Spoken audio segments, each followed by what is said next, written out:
Hello दोस्तों, कैसे हैं आप लोग। आशा करता हूं कि अच्छे होंगे।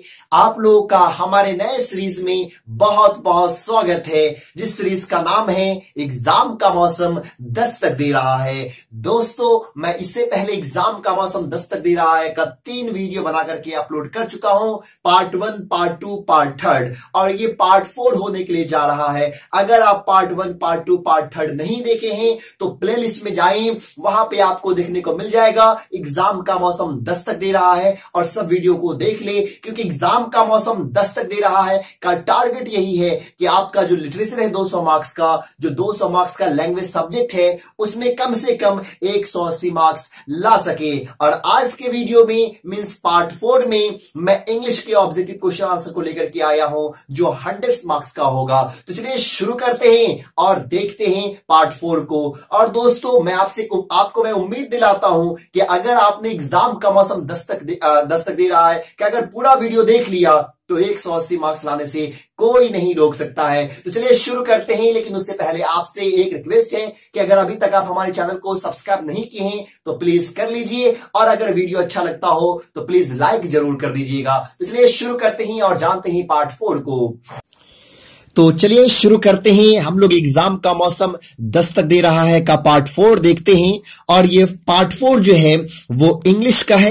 इससे पहले मैं 3 वीडियो हिंदी का बना करके अपलोड किया था, और ये आज इंग्लिश का होने के लिए जा रहा है। जो आपका 100 मार्क्स इंग्लिश है उसका ये वीडियो है, और इसमें मैं 3 चैप्टर को कवर किया है। जो लास्ट का 3 चैप्टर है, शुरू का 3 chapter sweetest love I do not go, फिर से सॉन्ग ऑफ माई सेल्फ और now the leaves are falling fast, इन 3 चैप्टर को मैं कवर किया हूं इसमें। तो चलिए देखते पहला क्वेश्चन क्या है।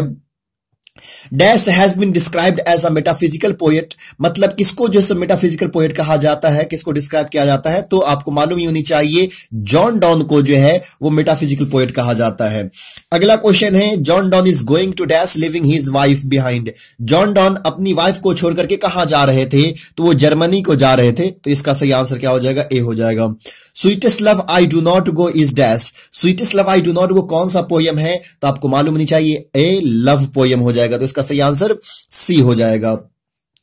अगला क्वेश्चन है question number 4, in the poem sweetest love I do not go die stands for, मतलब कि इसमें डाई जो है, डाई का मतलब क्या है, तो डाई का मतलब ये ओल्ड मीनिंग है DYE, और इसका मॉडर्न मीनिंग जो हो जाएगा DIE हो जाएगा। चलिए, तो इसका सही आंसर ए हो जाएगा।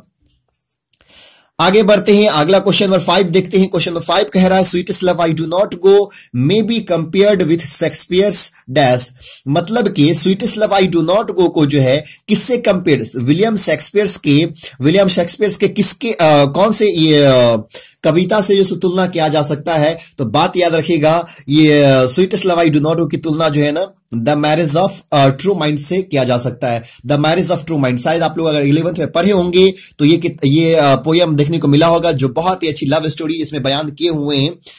तो the marriage of true mind 11th में ये पोयम एड किया गया हुआ, जो सोनेट है कि नहीं, जो 14 लाइन का है। चलिएगा आगे तरफ बढ़ते अगले question, dash wants to gladly accept death, कौन खुशी खुशी जो है सो मौत को एक्सेप्ट कर लेना चाहते हैं, तो ये है जॉन डॉन। तो इसका सही आंसर क्या हो जाएगा, सी हो जाएगा।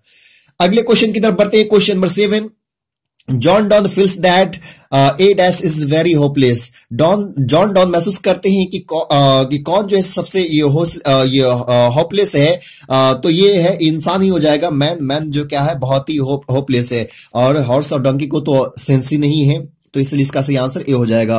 क्वेश्चन नंबर 8 की तरफ बढ़ते हैं, sweetest love I do not go is written by, sweetest love I do not go किनके द्वारा लिखा गया है, तो आप सबको मालूम है किनके द्वारा, जॉन डॉन के द्वारा लिखा गया है। Sweetest love I do not go is dash, sweetest love I do not गो क्या है, सोनेट है, ओड है, या फिर सॉन्ग है, तो आपको मालूम होनी चाहिए क्या है, ये सॉन्ग है, सोनेट नहीं है, नहीं तो ओड है, ये क्या है, सॉन्ग है कि नहीं। सोनेट आप लोग को मालूम ही होनी चाहिए, सोनेट किसे कहते हैं, जिसमें 14 लाइन होता हो उसे हम लोग सोनेट कहते हैं, 14 लाइन हो, 2 स्टिंजा हो। और ओड तो आपको मालूम है जो प्राकृतिक के प्रति में कविताएं लिखी जाती हो उसको हम लोग ओड कहते हैं। अगला क्वेश्चन कह रहा है, sweetest love I do not go has been addressed to dash, मतलब sweetest love I do not go में किसको एड्रेस्ड किया गया है, तो आपको मालूम नहीं चाहिए जॉन डॉन वाइफ। ये जो है अपनी वाइफ को ही सब कुछ बातें बताते हैं कि अगर मैं चला जाऊं तो तुम रोना नहीं, विलाप नहीं करना है कि नहीं, ये सब चीजें बताते, तो अपनी वाइफ को ही एड्रेस कर रहे हैं। चलिएगा अगला क्वेश्चन है question number 11, the poet John Donne is better than dash, John Donne जो है वो किससे अच्छे हैं, किससे बेटर है, तो सन से है कि नहीं, सूरज से। क्योंकि इसलिए यहाँ पे सन से अच्छे हैं। तो ये अपनी वाइफ को ये कहते हैं कि मैं जो है सो बहुत जल्दी यात्रा करके आ जाऊंगा। जिस प्रकार सूरज जो है सो शाम में छुप जाता है और सुबह में निकल आता है, और उसकी कोई इच्छाएं नहीं होती, लेकिन मेरी इच्छा है कि मैं तुमसे दोबारा मिलूं, इसलिए मैं उसे तेजी से, उसे जल्दी से, उससे तेज जो है मैं यात्रा करूंगा, इसलिए सन से अच्छे हैं। अगला क्वेश्चन है the occasion of the poem sweetest love I do not go is Donne's dash. मतलब कि जो ओकेजन है, जो ये sweetest love I do not go का जब लिखा गया अवसर जो है, तो ये जॉन डॉन जो है सो कहाँ का, जॉन डॉन का कहाँ का ट्रिप्स था, है कि नहीं, तो कॉन्टिनेंटल ट्रिप्स था। मतलब कि ब्रिटिश एरिया को छोड़ करके यूरोप में जाना, यानी यूरोप का एक जो जर्मनी का क्षेत्र है वहां जाना, तो इसको हम लोग कॉन्टिनेंटल ट्रिप्स जो है सो कहते हैं। स्पेस ट्रिप तो था नहीं, है कि नहीं, तो इसका सही आंसर ए हो जाएगा। अगला क्वेश्चन है he is beloved says that she has a great love for. मतलब ही इज बिलव्ड, तो किसके बिलव्ड, तो जॉन डॉन के बिलव्ड, तो इसका यहां पे सही आंसर क्या हो जाएगा, सी हो जाएगा। अगला क्वेश्चन कह रहा है John Donne had seen the sun setting dash night. अब जॉन डॉन जो है सो कौन सी रात जो है, ये कौन सी रात जो है सो वो सन को डूबते हुए देखे थे, तो यस्टर नाइट, है कि नहीं, यस्टर नाइट, नेक्स्ट नाइट नहीं या बिफोर नाइट नहीं, यस्टर नाइट देखे थे। वेयरनेस मीन्स, तो वेयरनेस मीन्स का मतलब क्या होता है, टायर्डनेस, मतलब कि थकावट, है कि नहीं, थकावट होता है, तो इसका सही आंसर क्या हो जाएगा, बी हो जाएगा। अगला क्वेश्चन कह रहा है the poet in sweetest love I do not go is dash he is beloved. मतलब कि sweetest love I do not go में जो कवि जो है वो अपने महबूबा के लिए, अपने बिलव्ड के लिए क्या है कि नहीं, टायर्ड है, एंग्री है या सैड है, तो सैड है कि नहीं, सैड है, उदास है। अगला question John Donne was born in. John Donne का जन्म कब हुआ था, तो आप लोग को मालूम होनी चाहिए शायद इनका जन्म जो है 1572 ईस्वी में हुआ था। अगला क्वेश्चन है John don died in. John Donne की मृत्यु कब हो गई थी, तो इनकी मृत्यु जो 1631 ईस्वी में हो गई थी। John Donne was born in. John Donne का जन्म कहां हुआ था, तो लंदन में इनका जन्म जो है हुआ था। अगला क्वेश्चन कह रहा है question number 20 John Donne was forced to leave dash without a degree because of his religion. मतलब जॉन डॉन को जो है सो कौन से यूनिवर्सिटी को छोड़ना पड़ा था, कौन से यूनिवर्सिटी को छोड़ना पड़ा था, उसके धर्म के कारण, रिलीजन के कारण कौन सा यूनिवर्सिटी छोड़ना पड़ा था। तो आपको मैं बता दूं कि इनको जैसे ऑक्सफोर्ड यूनिवर्सिटी जो है छोड़ना पड़ा था, है ना, ऑक्सफोर्ड यूनिवर्सिटी। ऐसे इनको दो यूनिवर्सिटी छोड़ना पड़ा था, एक ऑक्सफोर्ड यूनिवर्सिटी और एक कैम्ब्रिज यूनिवर्सिटी। जब ये ऑक्सफोर्ड यूनिवर्सिटी से निकाले गए उसके बाद इनका एडमिशन हुआ था ये कैम्ब्रिज यूनिवर्सिटी, लेकिन कैम्ब्रिज यूनिवर्सिटी से भी इनको निकाल दिया गया क्योंकि ये कैथोलिक धर्म से थे, और कैथोलिक धर्म से होने के कारण इनको दोनों यूनिवर्सिटी से निकलना पड़ा। और उसके बाद 20 साल की उम्र में जाकर के ये Lincoln's in college, law college में एडमिशन लेते हैं और वहां से लॉ की डिग्री वो हासिल करते हैं।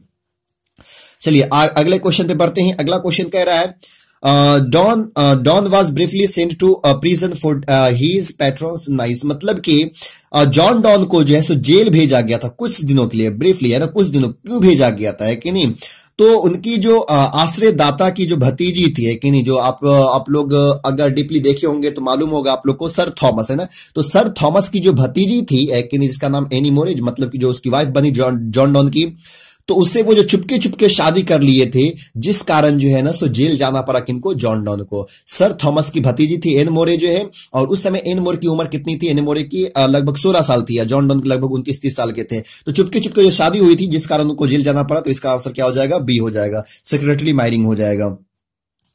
अगला क्वेश्चन है John Donne is well known for his. John Donne किस चीज के लिए जाने जाते, तो ये सब कुछ लिखते थे, सॉन्ग्स भी, सोनेट्स भी, सटायर्स की बात कहिए या सार्मोन्स की बात कहिए, तो यहां पे क्या हो जाएगा, ऑल पे आप लोग को टिक लगा देना है। अगला क्वेश्चन है John Donne was born into a dash family 1572 during a strong anti Catholic period in England. मतलब जॉन डॉन का जन्म जो है सो कौन से फैमिली में हुआ था, और 1572 ईस्वी में, जिस समय जो है ना इंग्लैंड एंटी कैथोलिक था। एंटी कैथोलिक का मतलब कैथोलिक धर्म के खिलाफ, है कि नहीं, कैथोलिक धर्म के खिलाफ, कि कैथोलिक धर्म का वहां पे विरोध वगैरह किया जाता था। तो कौन सी फैमिली में जन्म हुआ था, तो रोमन कैथोलिक में हुआ था ना, रोमन कैथोलिक फैमिली में इनका जन्म हुआ था। चलिए क्वेश्चन नंबर 24 की तरफ बढ़ते हैं। He entered Oxford University at age dash. Oxford University में इनका एडमिशन कब हुआ था, कितने साल की उम्र में ये पढ़ने के लिए गए थे, तो 11 साल की उम्र में ये ऑक्सफोर्ड यूनिवर्सिटी में पढ़ने के लिए गए थे। अगला क्वेश्चन है how many times the word you has been used in song of myself. Song of myself में जो यू वर्ड है ये कितनी बार यूज किया गया है, तो ट्वाइस यूज किया गया, 2 बार यूज किया गया, तो इसका आंसर बी हो जाएगा। अगला क्वेश्चन है song of myself is written by, song of myself किनके द्वारा लिखा गया, तो वाल्ट व्हिटमैन के द्वारा लिखा गया है। अगला क्वेश्चन है the word school stands for dash in song of myself. Song of myself में जो है ये जो वर्ड स्कूल जो यूज किया गया हुआ इसका मतलब क्या होता है, उसमें एकेडमी वगैरह नहीं बल्कि क्या चीज होगा, इसमें सिस्टम्स ऑफ थॉट है कि नहीं, जो सिस्टम का जो थॉट होता है वहां पे इसके सेंस, इस सेंस में जो है ना यहाँ पे स्कूल का यूज किया गया हुआ है। Walt Whitman was born in, Walt Whitman का जन्म कब हुआ था, तो 1818 ईस्वी में हुआ था। अगला क्वेश्चन है Walt Whitman died in, Walt Whitman की मृत्यु कब हो गई थी, तो इनकी मृत्यु जैसे 1892 ईस्वी में हो गई थी, 1892 में। Who is known as people's poet, people's poet किन्हें कहा जाता है, या फिर ये भी रहेगा कि who is known as individualistics poet. तो आपको बात याद रखिएगा, दोनों में से कोई भी रहे तो ठीक किस पे लगाना है, वॉल्ट व्हिटमैन पे। पीपल्स पोएट भी यही कहलाते हैं और इंडिविजुअलिस्टिक्स मतलब पीपल्स पोएट का मतलब ही वही होता है, इंडिविजुअलिस्टिक्स। चलिए अगला क्वेश्चन है वॉल्ट व्हिटमैन डैश पोएट, तो वॉल्ट व्हिटमैन कौन से पोएट है, तो अमेरिका में जन्म हुआ तो इसलिए अमेरिकन पोएट हो जाएंगे। Song of myself is, अब सॉन्ग ऑफ माई सेल्फ जो है वो किस तरह का पोएम है, तो बात याद रखिएगा ये फ्री वर्स है कि नहीं। फ्री वर्स का मतलब क्या हुआ, वर्स का मतलब होता है कि जो लास्ट में जो है ना जो लाइन मैच करता हो कि नहीं, जैसे वर्ड सब मैच करता हो, जैसे बोलते हैं ना असफलता एक चुनौती इसे स्वीकार करो, क्या कमी रह गई ये देखो और सुधार करो, तो करो करो सब में मैच कर रहा, तो उसको हम लोग वर्स कहते हैं। अब फ्री वर्स का मतलब क्या हुआ, तो जो आपको वो मैच नहीं करता हो लाइन बाय लाइन है ना, हर एक का सेंटेंस अलग अलग हो, हर एक लाइन का उसमें अर्थ अलग अलग हो, तो उसको हम लोग फ्री वर्स कहते हैं। तो ये सॉन्ग ऑफ माई सेल्फ जो है फ्री वर्स है। अगला क्वेश्चन है Walt Whitman was dash, Walt Whitman क्या थे, तो कारपेंटर भी थे, टीचर भी थे, एडिटर भी थे, तो इसलिए यहां पे क्या हो जाएगा, ऑल हो जाएगा है कि नहीं, ऑल पे टिक लगाना है। अगला क्वेश्चन कह रहा है Walt Whitman was volunteer nurse during the dash. अब वॉलंटियर नर्स जो थे मतलब कि लोगों का जो देखभाल जो करते थे वो कौन से युद्ध में ना, कौन से वार में जो ये वॉल्ट व्हिटमैन वॉलंटियर नर्स थे है कि नहीं। तो फर्स्ट वर्ल्ड वार में तो थे नहीं क्योंकि उस समय तो फर्स्ट वर्ल्ड वार शुरू भी नहीं हुआ था, न सेकेंड वर्ल्ड वार, तो ये सिविल वार मतलब कि अमेरिका में ही जो है ना सो एक सिविल वार हुआ था 1861 में और वहीं पे जो है ना सो ये वो वॉलंटियर नर्स का जो काम करते हैं, लोगों को जो जख्मी लोग थे उनकी जो है सो मदद करने की कोशिश वो करते हैं। अगला according to song of myself I celebrate myself, मतलब कि सॉन्ग ऑफ माई सेल्फ अगर नहीं रहेगा तो आई सेलिब्रेट माई सेल्फ, क्योंकि song of my self poet को जो है पोएम को जो है हम लोग आई सेलिब्रेट माई सेल्फ के नाम से भी जानते हैं। The speaker is great lover for, the speaker जो है वो किस चीज के एकदम बहुत ही बड़े जो है सो लवर हैं, तो आपको मालूम नहीं चाहिए प्राकृतिक के नेचर के, क्योंकि लास्ट में अपने पोएम में वो चर्चा करते हैं, पहले तो देश के यूनिटी को बताते हैं, उसके बाद लास्ट में ये बताते हैं कि अगर मैं अभी 37 साल का हूं, अगर मैं स्वस्थ रहना चाहता हूं तो प्राकृतिक को नुकसान नहीं पहुंचाना होगा। अगला क्वेश्चन है lips of grass is written by, lips of grass किनके द्वारा लिखा गया है, तो वॉल्ट व्हिटमैन के द्वारा लिखा गया है। Walt Whitman first published his Leaves of Grass at his expenses in, अब ये वॉल्ट व्हिटमैन जो है अपनी पहली बार जो ये कविता लिप्स ऑफ ग्रास जो है किताब जो कब प्रकाशित करवाए थे, तो 1855 में करवाए थे और इसका लास्ट एडिशन जो था वो 1892 में था। चलिए अगला क्वेश्चन कह रहा है drum taps is written by, drum taps किनके द्वारा लिखा गया, तो वॉल्ट व्हिटमैन के द्वारा लिखा गया हुआ है। जब वो गए थे युद्ध में जो अमेरिका में सिविल वार जो हुआ था युद्ध में, तो उस युद्ध की हालात को देखे और वे कविता का ही एक कविता का रूप देकर के पूरी कहानी को बयान करते हैं और ड्रम टैप्स में वो पूरे ही वार के बारे में लिखते हैं, सिविल वार जो हुआ था वो क्या क्या मंजर देखे उसको ड्रम टैप्स में मेंशन किए थे।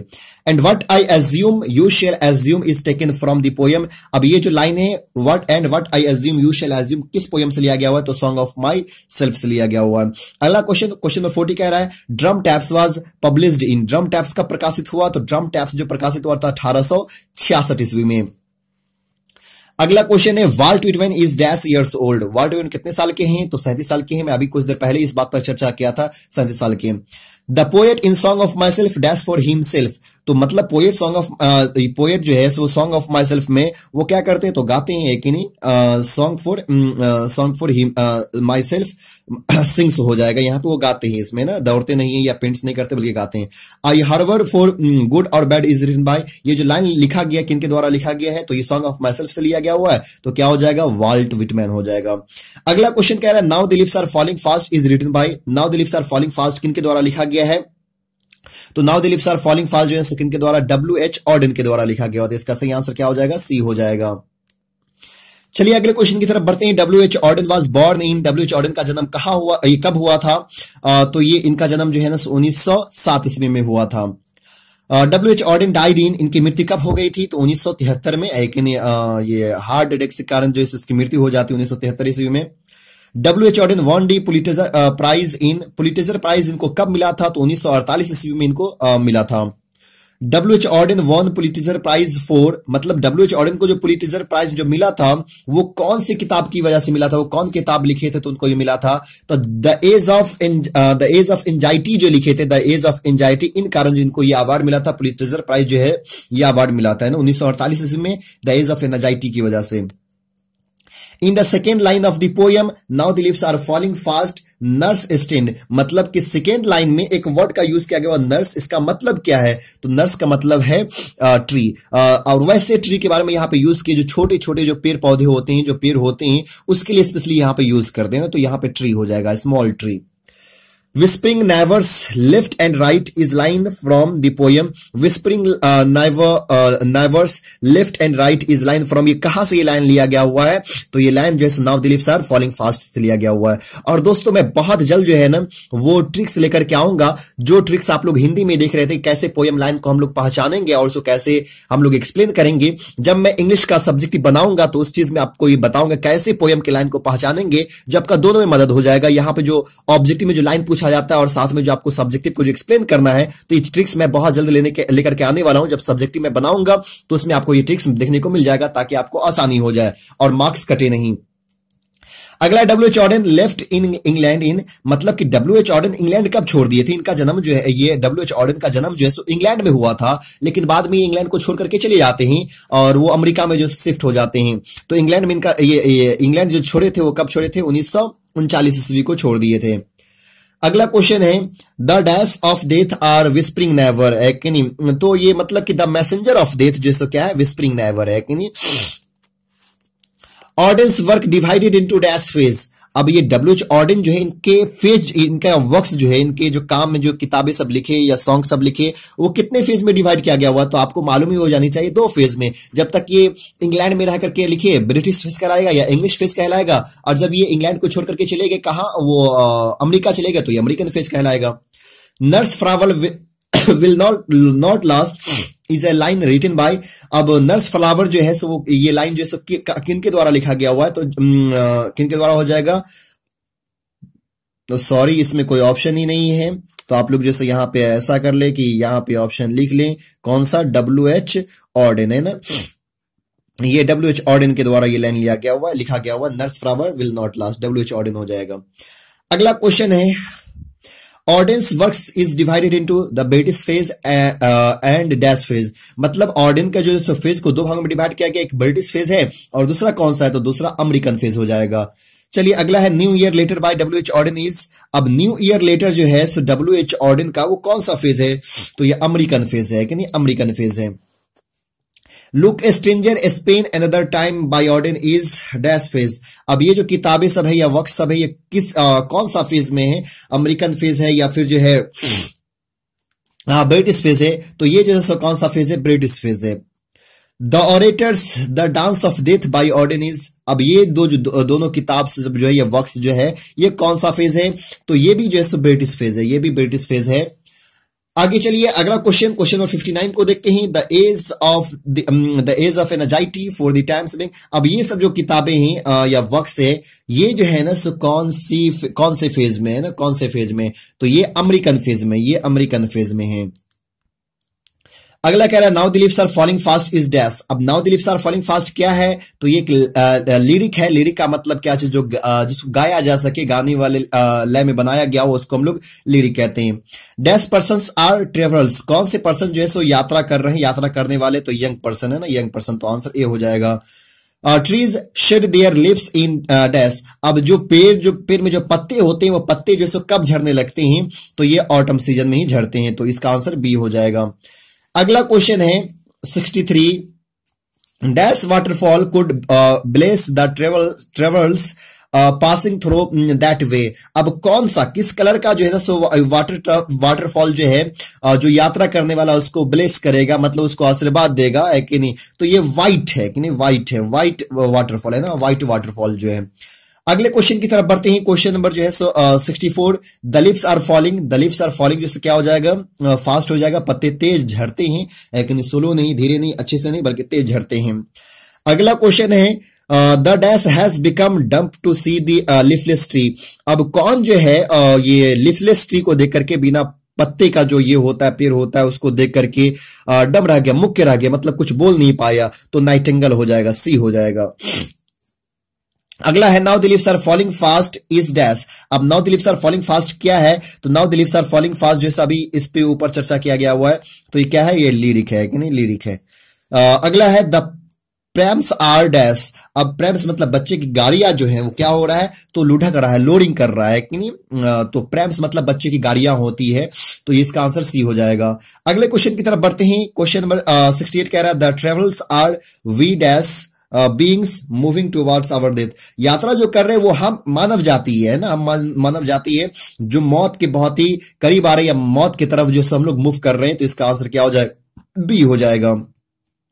Human life is not better than, human life जो किससे अच्छा नहीं, तो डेथ से अच्छा नहीं है। The falling of dash refers to speedily arrival of death. अब फॉलिंग ऑफ लिप्स जो है सो हम लोग को यही रेफर्स करता है, किस इसको लेवर करता है? रेफर्स करता है कि मौत बहुत जल्द आने वाला है। तो दोस्तों ये था आपको 70 क्वेश्चन पार्ट 4 में, है ना। पार्ट 4 में कौन सा? पार्ट 4 एग्जाम का मौसम दस्तक दे रहा है। और दोस्तों मैं आपको उम्मीद दिलाता हूं कि अगर आपने पूरा वीडियो एग्जाम का मौसम दस्तक देख लिया तो 180 लाने से कोई नहीं रोक सकता है, क्योंकि मैं पूरे क्वेश्चन को ऐड कर चुका हूं। और इस क्वेश्चन में मैं 3 चैप्टर को ऐड किया हूं, 3 चैप्टर के क्वेश्चन आंसर को लिया हूं। पहला जो था वो sweetest love I do not गो था, और दूसरा जो था वो कौन सा था? सॉन्ग ऑफ माई सेल्फ, और तीसरा कौन सा था? Now the leaves are falling fast. Now the leaves are falling fast. फिर हम लोग अगले वीडियो में मिलते हैं। अगर आपको एग्जाम का मौसम अच्छा लग रहा है तो कमेंट बॉक्स में जरूर बताइएगा, और अगर आपको उम्मीद जग रही है कि अच्छा मार्क्स अब आ जाएगा लिटरेचर में, तो वो भी कमेंट बॉक्स में जरूर बताइएगा। अगर यह वीडियो आपको अच्छा लगता हो तो प्लीज लाइक कर दीजिए, और इस वीडियो को ज्यादा से ज्यादा अपने दोस्तों को शेयर कीजिए ताकि उनको भी फायदा पहुंच सके। फिर मिलते हैं अगले वीडियो में, तब तक के लिए बाय।